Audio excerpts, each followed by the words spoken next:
जैसा कि आप व्हाइट बोर्ड पर देख रहे हैं, हम लोग आज एक नया चैप्टर स्टार्ट करने वाले हैं, फेज इक्विलिब्रियम। और आप भी जानते हैं कि इससे पहले आपने फेज इक्विलिब्रिया 11, 12, इवन आप बीएससी के फर्स्ट ईयर तक आपने नहीं पढ़ा, तो आप समझ सकते हैं कि ये कितना टफ चैप्टर होगा कि इंटरमीडिएट लेवल पर इसे रखा ही नहीं गया। इवन बीएससी में भी अगर आप आ जाएं ग्रेजुएशन लेवल पर, तो ग्रेजुएशन लेवल में भी शायद ही किसी यूनिवर्सिटी में बीएससी फर्स्ट ईयर में रखा हो, वरना ग्रेजुएशन लेवल में भी ये बीएससी सेकेंड ईयर या मैक्सिमम यूनिवर्सिटीज में बीएससी थर्ड ईयर में ही रखा है। थर्ड ईयर के बाद अब आपको ये चैप्टर बहुत जगह पढ़ने को मिलेगा, एमएससी में, सो ऑन। तो आप इससे समझ सकते हैं इस चैप्टर की गंभीरता को। आपको एक बात यहां पर बता दूं कि इस चैप्टर के लिए आपको आपका 100% कंसंट्रेशन चाहिए होगा और आपको एक अच्छी इमेजिनरी पावर चाहिए होगी, वरना ये चैप्टर इतनी दूर से उड़ जाएगा कि आप पकड़ नहीं पाएंगे इसको। तो सीरियस होकर बैठिएगा बेटा इस चैप्टर को पढ़ने के लिए। यहां बहुत सारे छोटे छोटे ऐसे टर्म्स आते हैं जिनको अगर आप नहीं समझ पाए तो चैप्टर किस गली से निकल जाएगा आपको पता नहीं चलेगा। बहुत बड़ा चैप्टर है, बहुत ही डिफिकल्ट होने वाला है। अगर आप एक एक बात मेरी दिमाग में नहीं बैठाते जाएंगे तो बहुत ज्यादा कंसंट्रेशन लगाकर और इमेजिनरी पावर के साथ पढ़िएगा। बहुत बढ़िया सा पढ़ा दूंगा मैं, लेकिन आप अगर 100% कंसंट्रेशन से पढ़ेंगे तो ही आप इसे पढ़ पाएंगे, वरना बेटा आप यही छोड़ दें, ये चैप्टर नहीं होगा। उन लोगों से जो सीरियस नहीं है उनसे ये चैप्टर नहीं होगा। ठीक है भाई, तो हम लोग यहां पर धीरे धीरे कर बात करेंगे। 1-2 दिन तो तुम्हें लग जाएंगे समझने में, थोड़ी थोड़ी बातें आप समझने लगेंगे 1-2 दिन बाद। चलिए, तो फेज इक्विलिब्रियम में सबसे पहले मैं एक फेज रूल बता देता हूं, क्योंकि आपको नोट्स भी बनाने हैं, तो फेज रूल भी बता देता हूं, फिर हम इस चैप्टर को धीरे धीरे से स्टार्ट करते हैं। देखिए, अगर हम बात करें तो हमारे पास 2 तरह की फेजेस हो सकती हैं। जैसे वर्ड आपने सुना होगा, होमोजीनियस, हेट्रोजीनियस। अगर किसी सिस्टम में कोई सब्सटेंस इस रूप में मौजूद है कि वो सब्सटेंस हमें यूनिफॉर्म दिख रहा है अपनी नेकेड आई से, केवल एक ही फेज दिख रही है, तो वो कहलाएगा होमोजीनियस। और अगर एक से ज्यादा फेज दिख रही है तो वो कहलाएगा हेट्रोजीनियस। जैसे कांच के एक बोतल में पानी भर दें और कांच के एक बोतल में आधा पानी और आधा तेल, जो 2 इमिसिबल लिक्विड है, भर दें, फिर आप दोनों को देखें तो जिस कांच की बोतल में पानी भरा है उसमें आपको पूरा एक लेयर, एक फेज दिखाई पड़ रहा है, एक ही अवस्था। और जिसमें आपने तेल और पानी 2 भर रखे हैं उसमें आपको 2 अलग अलग लेयर यानी 2 फेज दिखाई पड़ रही हैं। आमतौर पर कुछ लोग सोचेंगे कि सर फेज तो 3 ही थी, सॉलिड, लिक्विड, गैस, बिल्कुल बेसिक फेजेस। लेकिन यहां पर आप देखेंगे कि फेजेस एक से ज्यादा रूपों में आपको प्राप्त होंगी इक्विलिब्रियम पर। जैसे ऑयल और पानी को जब हम एक साथ रखते हैं तो एक फेज नहीं, वो 2 फेज हैं। फेज डिफाइन करेंगे, कंपोनेंट डिफाइन करेंगे, डिग्री ऑफ फ्रीडम भी डिफाइन करेंगे। यही 3 तो सबसे बड़े दिमाग की टेंशन है, फेज, कंपोनेंट और डिग्री ऑफ फ्रीडम। अगर ये 3 तुम समझ जा गए तो आपके लिए 50% चैप्टर तो आसान हो गया फिलहाल। तो हम लोग यहां बात करेंगे phase, component, degree of freedom, phase rule. देखिए फेज रूल क्या होता है, तो 1876 में J.W. गिब्स ने बहुत सारी हेट्रोजेनियस इक्विलिब्रियम की स्टडी की और उन हेट्रोजेनियस इक्विलिब्रियम, ऐसी इक्विलिब्रियम जो अलग अलग फेजों के बीच में होती हैं। Solid to vapour, vapour to liquid, solid to liquid, अलग अलग फेज। बहुत सारी हेट्रोजीनियस फेजेस की स्टडी की और उन हेट्रोजीनियस फेजेस की स्टडी करने के बाद कुछ जनरलाइजेशंस डेवलप किए, जिनका उन्होंने एक मैथमेटिकल स्टेटमेंट दिया। तो कहा गया इन 1876 J.W. Gibbs put forward a mathematical statement which is applicable to all systems in equilibrium. This mathematical statement is called Gibbs phase rule or simply called phase rule. phase rule का कोई theoretical statement नहीं है. It's only a mathematical equation that is called Gibbs phase rule. It is defined by the equation as under, for a heterogeneous system in equilibrium, एक ऐसा heterogeneous system जो equilibrium पर हो, उसके लिए F equal to C minus P plus 2 applicable होता है। F equal to C minus P plus 2 applicable होता है, जहां पर F number of degrees of freedom है, C नंबर ऑफ कंपोनेंट्स हैं, P नंबर ऑफ फेजेस हैं। किसी भी हेट्रोजीनियस सिस्टम में फेज रूल को अप्लाई करने पर आप देखेंगे कि उस हेट्रोजीनियस सिस्टम पर F equal to C minus P plus 2 applicable हो रहा है, जिसमें F number of degrees of freedom है, C नंबर ऑफ कंपोनेंट्स हैं और P नंबर ऑफ फेजेस हैं। अब आप में से सोच रहे होंगे सर इसमें कुछ समझ नहीं आया। I know. तो ये आपका फेज रूल हो जाता है। फेज रूल समझेंगे जब ये तीन टर्म्स आप समझेंगे, साथ साथ होमोजीनियस हेट्रोजीनियस सिस्टम समझेंगे, साथ ही साथ हेट्रोजीनियस इक्विलिब्रिया समझेंगे। गिब्स फेज रूल अपने आप दिमाग में बैठ जाएगा क्या कहना चाह रहा था। तो ये आप नोट करेंगे, this is the Gibbs phase rule. आता है एग्जाम में गिब्स फेज रूल। तो गिब्स फेज रूल एक मैथमेटिकल स्टेटमेंट है जो कहता है F equal to C minus P plus 2। FCP आपको जानने हैं अब। तो ये आपका होता है गिब्स फेज रूल। बात करते हैं हम लोग एक एक टर्म की। ये तीन टर्म ही आपके लिए सबसे बड़ा बवाल है। ये तीन टर्म तुम जान गए, बस बेटा हो गया, समझ लीजिए चैप्टर पढ़ ले गए। तो हम लोग एक एक टर्म की बात करते हैं। सबसे पहले मैं फेज की बात करूंगा, फिर कंपोनेंट की बात करूंगा, फिर डिग्री ऑफ फ्रीडम की बात करूंगा।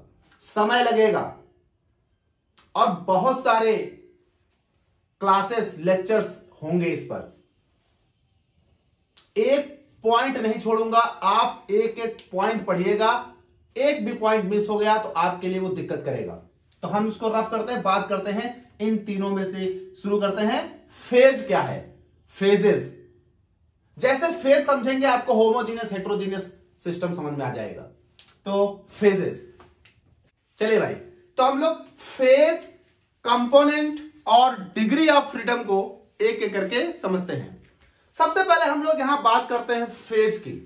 The first most important term, सबसे पहला काम किसी भी सिस्टम के लिए आपको फेज डिटरमाइन करना होगा।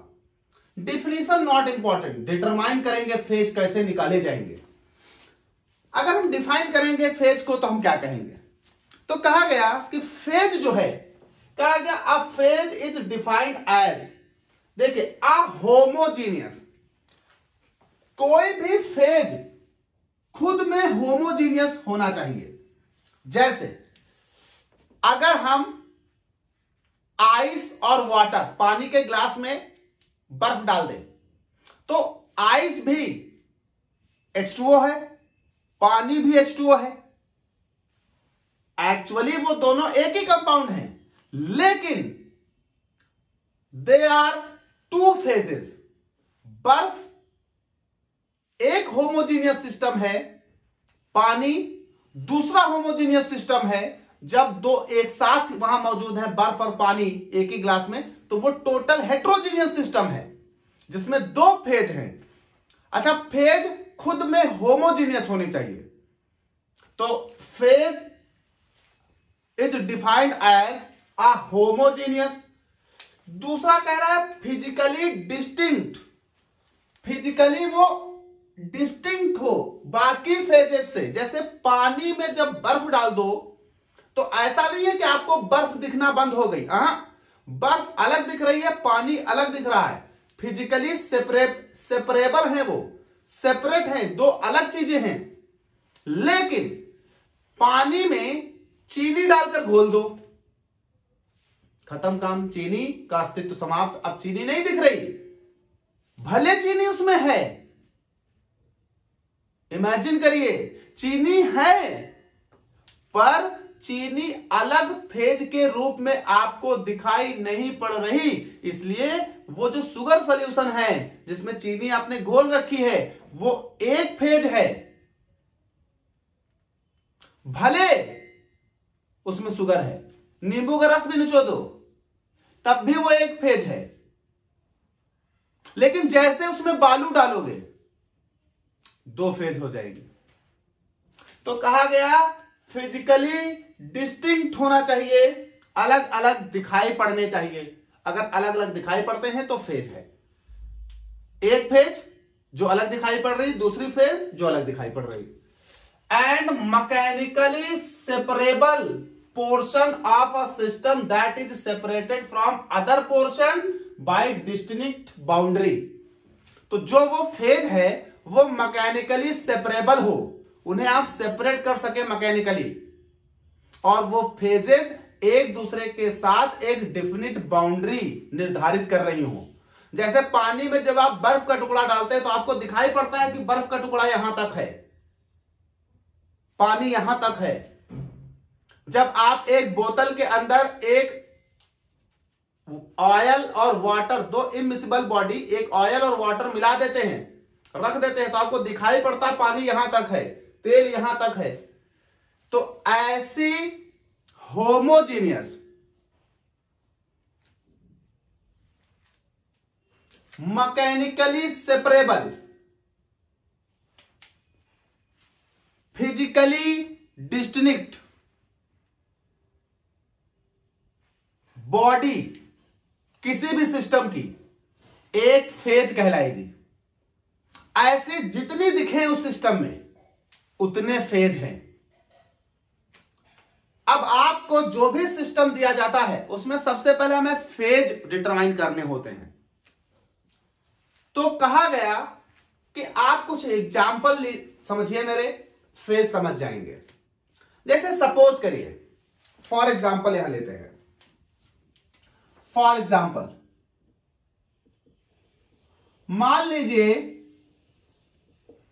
लीजिए मैं क्या करता हूं, मैं बर्फ का टुकड़ा लेता हूं, पिघलता हुआ बर्फ का टुकड़ा, मेल्टिंग आइस। तो बर्फ के टुकड़े में आइस भी है, आपको दिख रही है, आइस भी एक्चुअली वाटर ही है, और बेटा वो पिघल रही है। तो ये मेरे पास वाटर भी है, ये भी बेटा हमारे पास H2O। आइस क्या है? सॉलिड है। वाटर क्या है? लिक्विड है। तो ये आप देखिए दो फेज हैं, भले ही वो एक ही सिस्टम है, भले ही दोनों का कंपोनेंट H2O है, पर देयर आर टू फेजेस, यहां दो फेज हैं। और मान लीजिए अगर यहां हम वाटर वेपर भी सपोज कर लें कि वाटर वेपर भी है, ये हो गया आपके पास वेपर, यहां भी वाटर है, it is a gas, gaseous phase. तो अब मेरे पास तीन फेज हैं। तो इस वाटर सिस्टम में इस वक्त मेरे पास तीन फेज हैं। क्यों? क्योंकि फेज जो है वो होमोजीनियस होने चाहिए। ये एक अलग होमोजीनियस बॉडी है आइस, इसकी अपनी सेपरेट बाउंड्री है। ये अलग होमोजीनियस लिक्विड वाटर, इसकी अपनी सेपरेट बाउंड्री है। और वेपर्स, उस कंटेनर, अगर डब्बा क्लोज है तो वेपर्स का अलग एक सेपरेट एरिया है, वो अपनी फिजिकल बॉडी है। तो वो वेपर्स, वो लिक्विड, वो सॉलिड, दीज आर 3 फेजेस। ये 3 अलग अलग फेज हैं। जैसे पानी में चीनी डालिए, पूरी तौर से डिजॉल्व हो गया, 2 लोग हैं पर नहीं, एक फेज है, क्योंकि एक ही सेपरेट होमोजीनियस सिस्टम दिख रहा है। पानी में बालू डाल दीजिए, 2 लोग हैं लेकिन 2 अलग अलग दिख रहे होंगे आपको, 2 फेज हैं। बेटा पानी में पत्थर डाल दीजिए, पानी में बालू डाल दीजिए। अब पानी में पत्थर भी है, बालू भी है, तो आपको पत्थर भी दिख रहा, बालू भी दिख रही, पानी भी दिख रहा, 3 फेज हैं, 3 फेजेस। एक डब्बे में पानी डालिए, इमिसिबल ऑयल डालिए, उसमें फिर आप शुगर डाल दीजिए। मान लीजिए शुगर वाटर में डिजॉल्व थी, उस ऑयल में भी डिजॉल्व थी, दोनों में डिजॉल्व हो गई। कंपोनेंट यहां पर अगर हम देखें तो बात की बात है, फिलहाल कंपोनेंट अभी हम आपको नहीं लेते, कंफ्यूज हो जाएंगे। वस्तुएं 3 हैं, ऑयल, वाटर, शुगर, लेकिन चूंकि शुगर उन दोनों में डिजॉल्व हो गई तो शुगर दिख नहीं रही। इसका मतलब अब फेज 2 ही हैं, एक ऑयल वाला, और मान लीजिए कुछ ऐसा कर दीजिए कि ऑयल डिजॉल्व हो जाए वाटर में, तो वाटर में चीनी भी डिजॉल्व और वाटर में वो ऑयल, किसी भी तरीके से आप दिमाग लगा दीजिए, डिजॉल्व हो जाए, एक होमोजेनियस सिस्टम दिखाई पड़ने लगे, एक यूनिफॉर्म सिस्टम दिखाई पड़ने लगे, तो फेज 1 हो गई। अब यहां सबसे बड़ा सवाल है कि सर हम फेज डिटरमाइन करने में हमेशा गलती करते हैं। मैं आपको इतने एग्जाम्पल दे रहा हूं, इतनी सिचुएशंस क्रिएट कर रहा हूं कि उम्मीद करता हूं कि आप फेज डिटरमाइन करने में गलती नहीं करेंगे।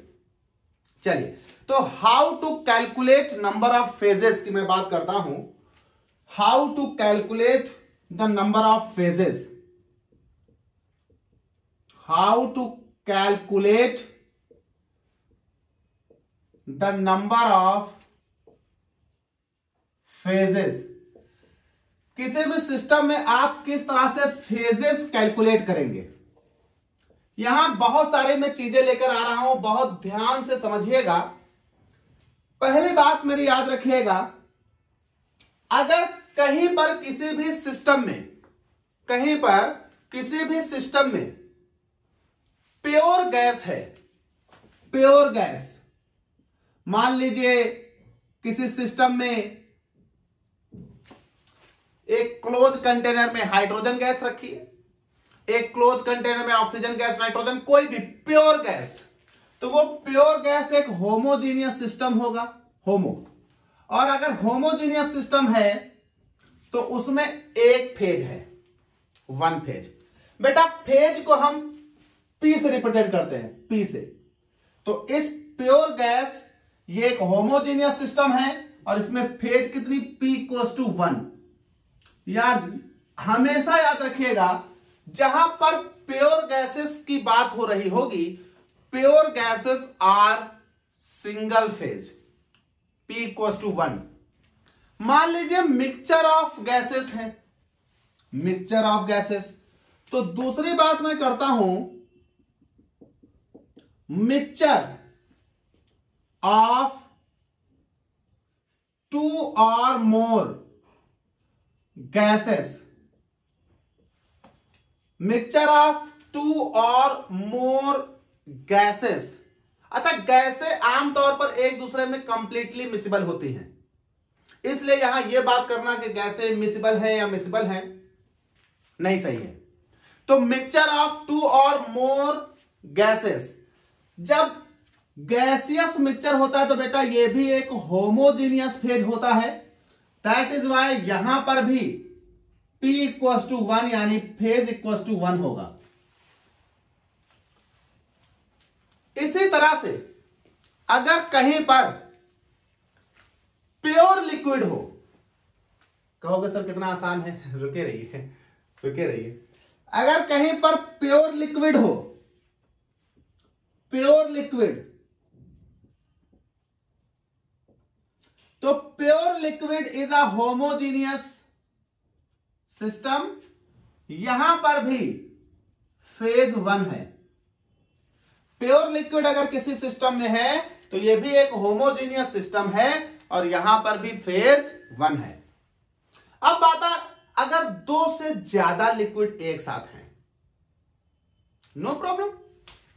अगर 2 से ज्यादा लिक्विड हैं, मान लीजिए चौथी बात, 2 और मोर मिसिबल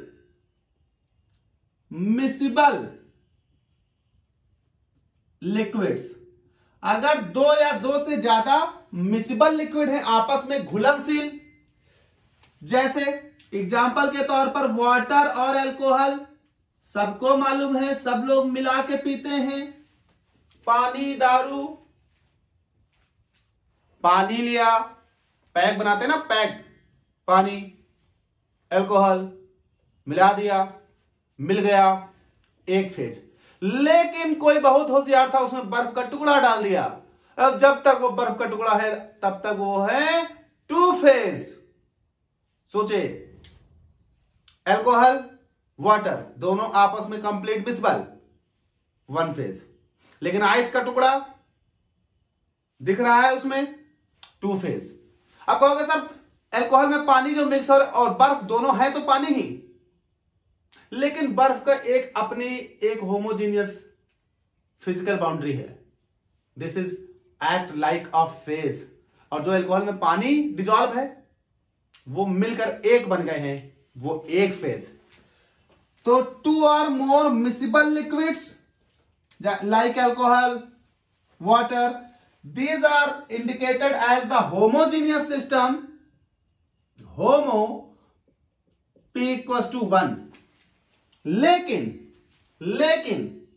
अगर ये 2 लिक्विड इमिसिबल होते, 2 या 2 से ज्यादा इमिसिबल लिक्विड होते, तो 5वीं बात करते हैं हम, 2 और मोर इमिसिबल लिक्विड्स। अगर 2 या 2 से ज्यादा इमिसिबल लिक्विड्स हैं तो ये हेट्रोजीनियस सिस्टम है। और हेट्रोजीनियस सिस्टम में कंपोनेंट जो होंगे वो एक से ज्यादा, लेकिन हम फेज की बात कर रहे हैं, फेज की बात करते हैं।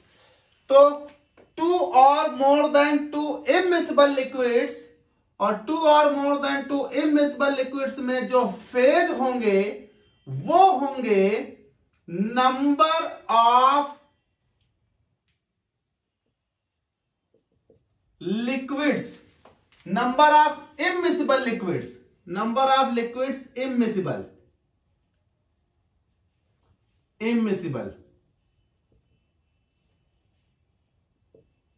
मतलब समझिए, जैसे सपोज करिए 2 मिला दिए, A प्लस B, दोनों एक दूसरे में इमिसिबल हैं, तो यहां फेज होगा 2। मान लीजिए आपने 3 मिला दिया, A plus B plus C, तीनों एक दूसरे में इमिसिबल हैं, तो फेज होगा 3। लेकिन समझिएगा, मान लीजिए आपने 3 लिक्विड मिलाए, A प्लस B, ये दोनों एक दूसरे में मिसिबल है लेकिन C इमिसिबल है इन दोनों में, तो अब यहां फेज क्या होगा 2। समझिए नहीं उड़ जाएगा। A B C, जिसमें से तीनों को मिलाया पर 2 लोग आपस में मिसबल थे, यानी 2 लोग आपस में मिलकर एक लेयर बना लेंगे और एक भाई साहब अकेले एक लेयर बनाएंगे, यानी आपको फिजिकली डिस्टिंक्ट सिर्फ 2 ही लेयर दिखेंगी। There is only 2 layers, there is only 2 phases and so on. आगे सपोज करिए आप, मान लीजिए 4 लोगों को मिला दिया, चारों मिसिबल हैं तो 4 फेज। 4 लोगों को मिला दिया, 3 एक में मिसिबल थे, एक नहीं था, तो 3 मिलके एक फेज, एक अकेला तो 2 फेज। 3 1, ये भाई साहब 1, 2 फेजेस। मान लीजिए 4 मिलाए, दो एक में मिसिबल थे, दो एक में, तो ये दो मिलकर एक फेज, ये दो मिलकर एक फेज, यानी अभी भी दो फेज। चार लोग मिला दिए, दो लोग मिसिबल थे, बाकी जो दो बचे वो मिसिबल नहीं है आपस में किसी में, तो दो मिलकर एक हो जाएंगे, एक एक और एक एक, तो तीन फेज। So on. हमने कहा था सोचिए सोचिए सोचिए, कंसंट्रेशन और थिंक। चलिए रफ करना पड़ेगा, अभी बहुत सारी बातें होनी है फेज को, बहुत बड़ी बड़ी बातें। रफ करते हैं, आगे बात करते हैं। पॉइंट 5 तक हो गया, रफ करते हैं पॉइंट 6।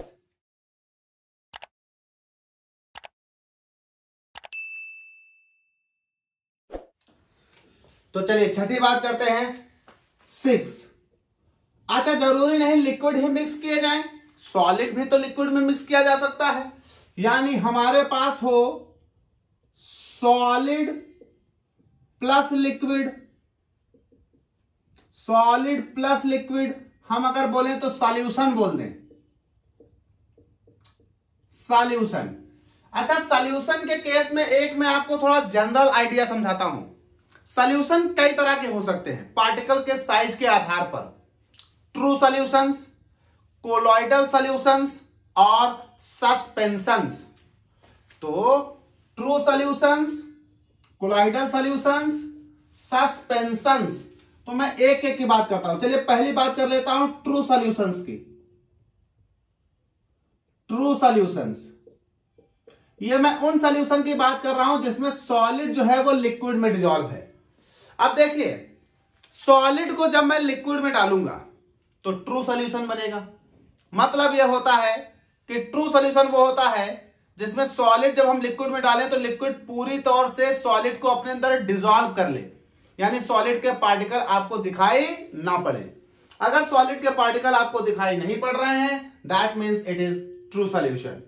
तो जैसे ही आपके पास कोई ट्रू सॉल्यूशन है, इसका मतलब कि सॉलिड के पार्टिकल लिक्विड में पूरी तौर से मिसिबल है, यानी कंप्लीटली मिसिबल है, आपको सिर्फ एक ही फेज दिखाई पड़ेगी। तो ट्रू सॉल्यूशन एक होमोजीनियस सिस्टम है और इसके लिए फेज कितनी होनी है? 1। लेकिन यहां एक बात याद रखिएगा, अगर ट्रू सॉल्यूशन सैचुरेशन पॉइंट से ऊपर निकल गया है, कहोगे सर ये कौन सा बवाल है?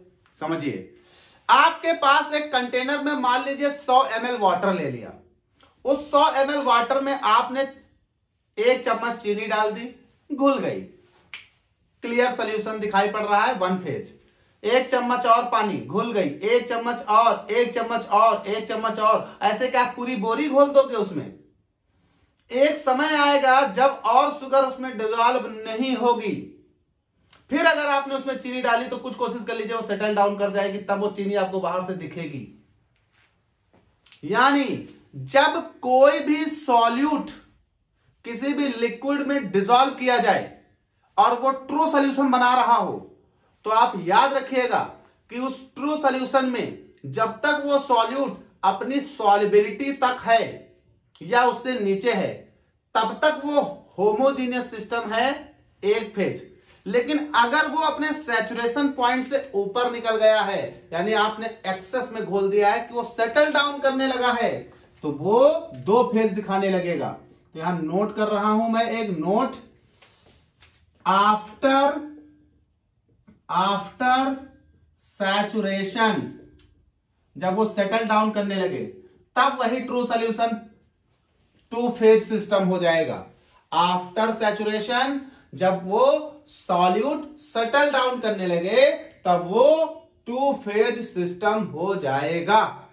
ठीक भाई, चलिए अब यहां जरा बात कर लेते हैं हम सस्पेंशन की, फिर बात करते हैं कोलाइडल की। तो सस्पेंशन, बी, सस्पेंशन वो होते हैं जिसमें सॉल्यूट के पार्टिकल्स वाटर में डिसॉल्व तो होते हैं, लेकिन उसके बाद भी पार्टिकल का साइज इतना बड़ा होता है कि वो हमें दिखाई पड़ता है, और या तो वो डिसॉल्व ही ना हो रहा हो। 2 बातें, जैसे पानी में बालू डाल दीजिए, बालू डिसॉल्व ही नहीं होगी, बालू अलग दिखेगी, पानी अलग। पानी में पत्थर डाल दीजिए, पत्थर अलग, पानी अलग। इस तरह से हमारे पास सस्पेंशन का निर्माण होगा। तो जो सस्पेंशन है वो एक हेट्रोजीनियस फेज है, वो एक हेट्रोजीनियस फेज है। और अगर हेट्रोजीनियस फेज है तो इसमें फेज इक्वल टू होगा कितना, देखिए पहला तो solvent plus number of kinds of solute. Sir ये number of kinds of solute क्या है? बेटा आप एक से ज्यादा सॉल्यूट मिला दो तो मैं क्या कर लूंगा, मैं अगर आपको 2 फेज बोल दूं और आपने कल को 2 सॉल्यूट मिला दिया ऐसे जो उसमें घुल नहीं रहे, जैसे सपोज करिए पानी लिया, पानी में आपने लकड़ी डाल दी, पत्थर डाल दिया, तो लकड़ी भी दिख रही, पत्थर भी दिख रहा, पानी भी दिख रहा। तुम कहोगे सर आपने कहा था कि सस्पेंशन में 2 फेज होते हैं। बेटा ये तो आप पर डिपेंड करता है कि आप कितने ज्यादा नॉन सॉल्युबल कंपोनेंट आप अपने सॉल्वेंट में मिला रहे हैं। अगर वो नॉन सॉल्युबल कंपोनेंट अलग अलग दिख रहे हैं तो आपको अलग अलग फेज देंगे। तो फेज पता करने के लिए सस्पेंशन में सिचुएशन डिपेंड होगा solvent plus number of kinds of solute, जितने प्रकार के आपने सॉल्यूट उसमें डाले हैं, लेकिन वो सॉल्यूट इमिसिबल होने चाहिए। Number of kinds of immiscible solute, immiscible solute लिख दिया है तो यहां लिख देता हूं इमिसिबल। तो number of kinds of immiscible solute उनको जोड़ दीजिए तो वो आपको फेज दे देंगे। मान लीजिए बाइनरी है, मान लेता हूं बाइनरी है, बाइनरी मतलब 2 ही लोग हैं, सॉल्यूट और एक सॉल्वेंट, एक सॉल्यूट और एक सॉल्वेंट दोनों immiscible, that means P equals to 2। ठीक भाई, ये तो हो गया मेरे पास। बात करते हैं कोलोइडल सॉल्यूशन की, कोलोइडल सॉल्यूशन की, C कोलोइडल सॉल्यूशन। ये सब नोट करते जाना, ये सब नोट करते जाना कोलोइडल सॉल्यूशन की। बेटा कोलोइडल सॉल्यूशन एक एक्सेप्शनल केस आप मान सकते हैं। नेकेड आई से तो कोलोइडल सॉल्यूशन होमोजीनियस दिखता है, लेकिन वास्तव में कोलोइडल सॉल्यूशन की एक्चुअल प्रॉपर्टी हेट्रोजीनियस होती है। आपने कोलोइडल सॉल्यूशन में इस बात को पढ़ा भी होगा और कंफर्म भी किया होगा, Tyndall effect, Brownian movement and so on. तो जो कोलोइडल सॉल्यूशन है ये बेटा हेट्रोजीनियस है, और अगर ये हेट्रोजीनियस है तो सेम कहानी इन पर चलेगी। हेट्रोजीनियस है तो सेम कहानी इन पर चलेगी। फेज इक्वल्स टू यहां पर होगा, फेज यानी P इक्वल्स टू होगा solvent plus number of kinds of immiscible solute. इसमें भी तो आप एक से ज्यादा मिला सकते हो, तो फेज इक्वल्स टू हो जाएगा, फेज इक्वल्स टू हो जाएगा solvent plus number of kinds of immiscible solute. For example मान लीजिए बाइनरी है आपका सॉल्यूशन, कोलोइडल सॉल्यूशन बाइनरी है, तब फेज इक्वल्स टू 2। मान लीजिए कि एक सॉल्वेंट में 2 इमिसिबल सॉल्यूट मिला रखे हैं तो phase equals to 3 and so on. अभी लिक्विड वाले जो केस कहा था, 3 लोग मिला दो, एक घुल रहा है 2 नहीं घुल रहे हैं, तो एक सॉल्वेंट है उसमें 3 सॉल्यूट मिलाए, एक सॉल्यूट डिसॉल्व हो रहा है 2 नहीं हो रहे हैं, तो जो डिसॉल्व हो गया वो डिसॉल्व होकर एक फेज बना देगा, बाकी जो 2 डिसॉल्व नहीं हुए वो 2 सेपरेट फेज रखेंगे, तो 4 लोग हैं पर फेज 3 होंगी। मान लीजिए 2 लोगों को मिलाया, एक सॉल्वेंट, 2 A और B, 2 सॉल्यूट, एक सॉल्वेंट मिला दिए, दोनों नहीं घुल रहे, तो एक सॉल्वेंट और 2 सॉल्यूट 3 फेज हो गए। मान लीजिए A B में से एक डिसॉल्व हो रहा है, एक नहीं हो रहा, तो एक जो डिसॉल्व हो गया वो डिसॉल्व होकर सॉल्वेंट के साथ एक फेज बना लेगा, B अलग रहेगा, तो 2 फेज हो गए। ठीक भाई, चलिए यहां पर कुछ और बहुत इंपॉर्टेंट बातें करनी है, जैसे gas in contact with liquid. गैसें भी तो लिक्विड के कांटेक्ट में होती हैं, तो gas in contact with liquid हमारा आता है 7वां point, gas in contact with liquids. अगर गैसेस लिक्विड के कांटेक्ट में है तो आप फेज कैसे डिटरमाइन करोगे? देखिए 2 बातें हैं। आपको मालूम है कि गैसें जो हैं वो भी लिक्विड में डिसॉल्व होती हैं। हेनरी लॉ याद होगा, लिक्विड के ऊपर मौजूद गैस लिक्विड में डिजॉल्व होती है। अगर ऐसा ना हो तो बेटा पानी में हवा होती है, होती है, तभी तो मछलियां उसमें सांस ले रही हैं। तो पानी में हवा है, अगर आप ऊपर और प्रेशर लगाओगे तो एयर उसमें और डिजॉल्व होगी। तो इसका मतलब लिक्विड्स में गैसेस डिजॉल्व हैं, लेकिन वो डिजॉल्व गैसेस आपको दिखाई नहीं पड़ती। तो जब लिक्विड में गैस डिजॉल्व है जब तक, तब तक वो एक फेज है। लेकिन अगर लिक्विड के सरफेस के ऊपर एयर मौजूद है, तालाब के पानी के ऊपर हवा भी तो है, तो हवा एक फेज हो गई, तालाब का पानी दो फेज हो गए। जनरल बात बता रहा हूं मैं एक। ऐसे मान लीजिए एक क्लोज कंटेनर में आधा पानी भर दीजिए, आधा कंटेनर खाली रखिए, ढक्कन बंद कर दीजिए, तो क्या उसके अंदर सिर्फ पानी है? नहीं, उसके अंदर एयर भी तो है, तो दो फेज हो गए। समझे? पूरा ऊपर तक लबालब भरो और भर दो, एक फेज, अभी दो हो गए। तो हम यहां बात करते हैं जरा एक बहुत ही महत्वपूर्ण बात, gas in contact with liquid. देखिए बहुत सारी गैसें लिक्विड में मिसिबल होती हैं। जो गैसें लिक्विड में मिसिबल हैं, पहले हम उनकी बात करते हैं। तो अगर गैस लिक्विड में मिसिबल है, मिसिबल, तो यहां दो बातें, अगर मिसिबल है तो दो बातें। क्या गैस सैचुरेशन पॉइंट के नीचे है? मतलब जैसे इस लिक्विड में मान लीजिए 1 लीटर लिक्विड है, मान लीजिए इसमें 5 मोल गैस डिजॉल्व हो सकती थी। आपने 5 मोल या उससे कम गैस ली है, तो वो उसमें अभी डिजॉल्व हो जाएगी पूरी की पूरी। जैसे अमोनिया, HCl गैसेस वाटर में हाईली सॉल्युबल होती हैं। अगर वो अपनी सॉल्युबिलिटी यानी अपनी मिसिबिलिटी से नीचे हैं, यानी सैचुरेशन पॉइंट से नीचे हैं, तो मिसिबल में दो बात, बिफोर सैचुरेशन, अगर वो गैस अपने सैचुरेशन पॉइंट से नीचे है तो वहां फेज एक होगा। लेकिन आफ्टर सैचुरेशन गैस जितनी उसमें डिजॉल्व हो सकती थी डिजॉल्व हो गई, तब भी आप उसमें गैस मार मिलाए हो तो वो उस लिक्विड की सरफेस के ऊपर इकट्ठा होने लगेगी। ऐसे केस में वहां फेज दो हो जाएंगे आफ्टर सैचुरेशन में।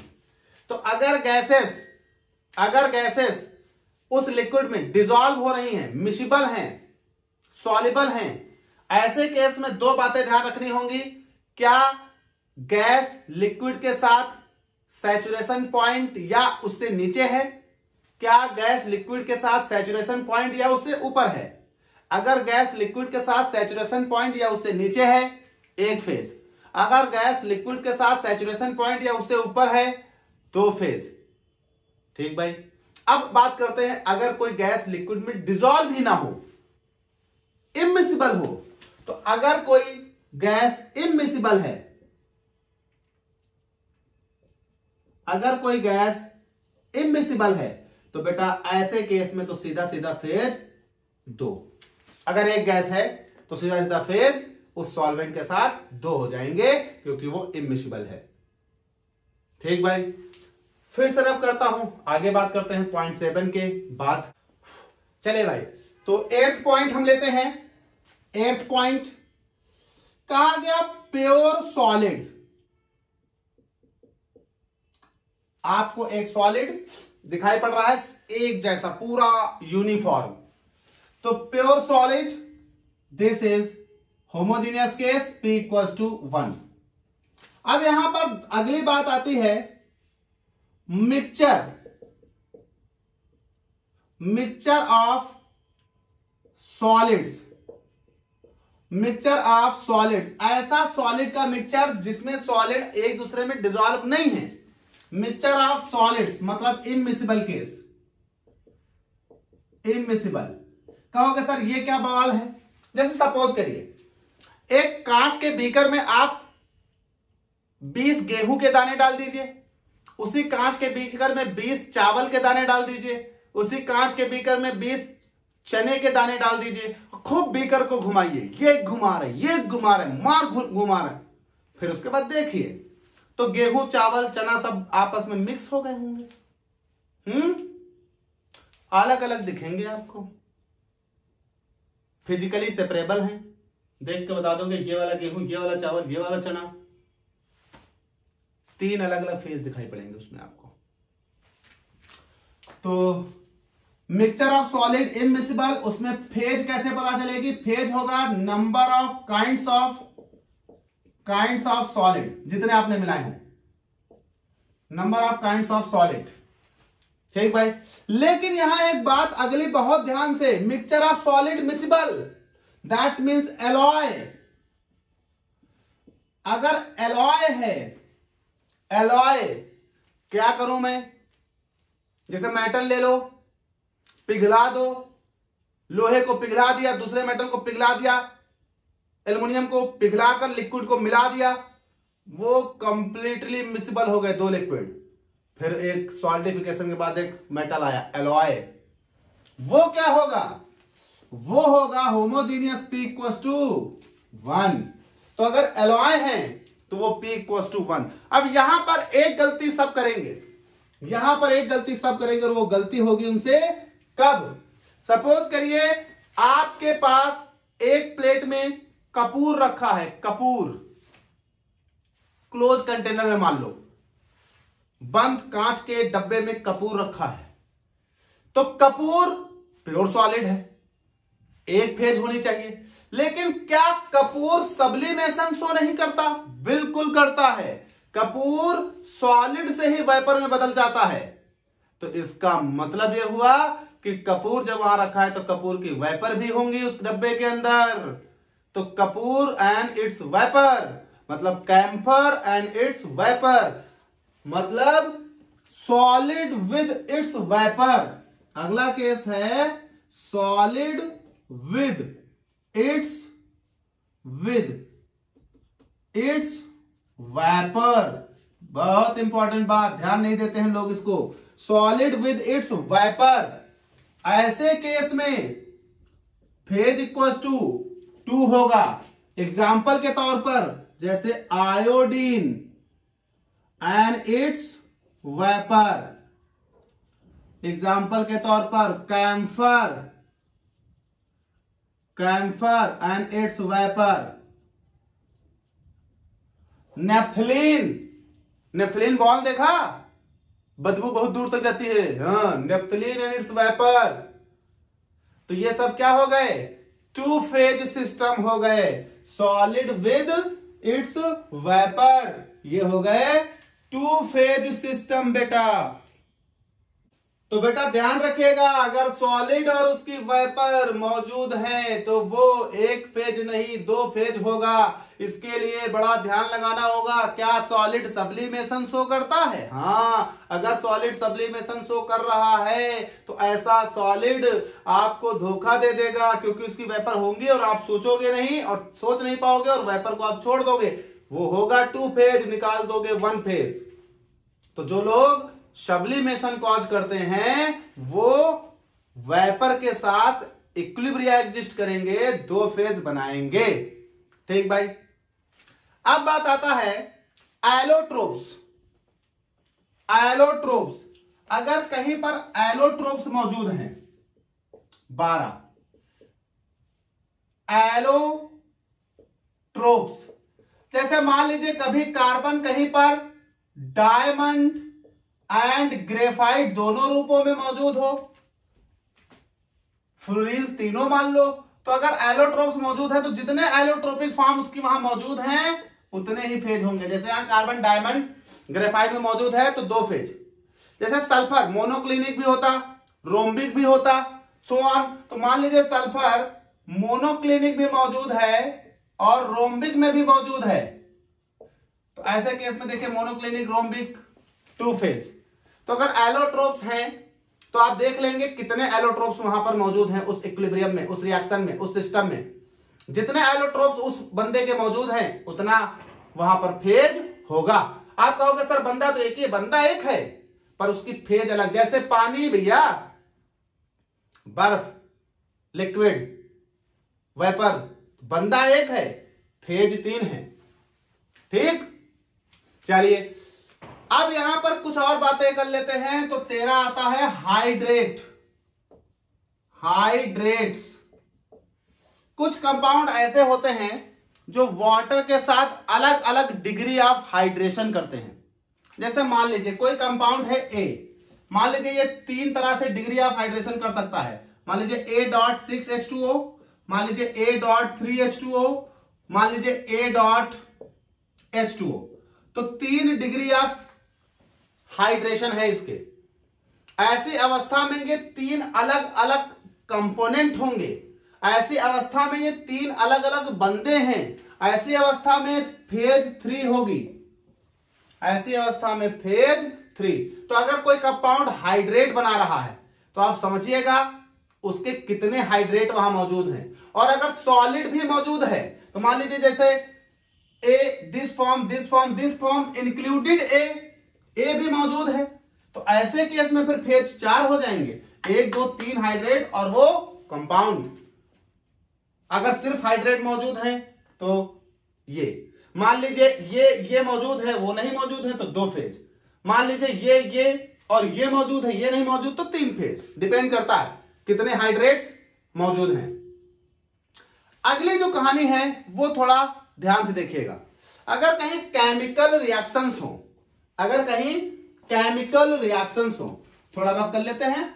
अगर कहीं केमिकल रिएक्शंस हो तो उन केमिकल रिएक्शंस में बड़ा ध्यान लगाना पड़ेगा आपको। तो 14वां पॉइंट है, अगर कहीं केमिकल रिएक्शंस हो तो जैसे देखिए कुछ केमिकल रिएक्शंस में लिख रहा हूं। जैसे मान लीजिए NH4Cl सॉलिड होता है। अगर ये टूट जाए तो ये बनाएगा NH3 gas plus HCl gas. वैसे एक और रिएक्शन लेता हूं, 2 लूंगा आप समझेंगे। COCA3 कैल्शियम कार्बोनेट सॉलिड होता है, टूट जाए तो बनाएगा CaO solid plus CO2 gas. अब जरा इस रिएक्शंस को देखें। इस रिएक्शन में P=2 है, जबकि इस रिएक्शन में P=3 है।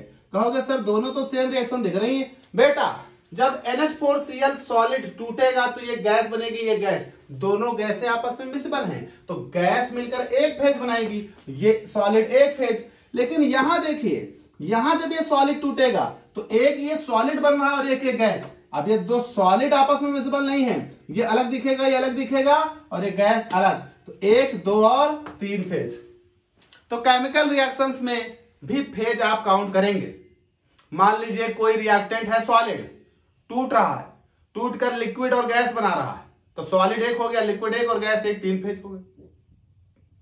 मान लीजिए कोई सॉलिड है, टूट कर सिर्फ गैस ही बना रहा है, तो सॉलिड और गैस 2 फेज हो गए। मान लीजिए सॉलिड है, टूट कर सॉलिड गैस बना रहा है, तो सॉलिड टूट रहा है, 1 सॉलिड 2 सॉलिड और 1 गैस, तो 1 सॉलिड वो खुद, 2 सॉलिड बना रहा है और 1 गैस, तो 4 फेज हो गए। तो बेटा फेज को बहुत ध्यान से, बहुत सारी ऐसी सिचुएशन आएंगी जिसमें आपको इमेजिन करना पड़ेगा, सोचना पड़ेगा, थिंक करना पड़ेगा फेज। हालांकि बहुत सारी चीजें बता दी, जितने टाइप हो सकते थे, फिर भी अगर कहीं कोई पॉइंट ऐसा मुझे ध्यान आया तो बाद में बता दूंगा। तो ये हमारे पास होता है फेज। एक बात, फेज क्या होता है भाई? तो फेज किसी भी सिस्टम का वो फिजिकली डिस्टिंक्ट एरिया जो एक अपनी सेपरेट बाउंड्री रख रहा हो, होमोजीनियस हो, फेज कहलाएगा। फेज के बाद हम लोग बात करेंगे कंपोनेंट, और कंपोनेंट के बाद डिग्रीज ऑफ फ्रीडम। तीनों टर्म जान लेने के बाद हम फेज रूल को अप्लाई कर पाएंगे। तो ये हो गए फेज। अगली बात हम करते हैं कंपोनेंट की। कंपोनेंट क्या होते हैं? चलिए भाई, तो नेक्स्ट कंपोनेंट।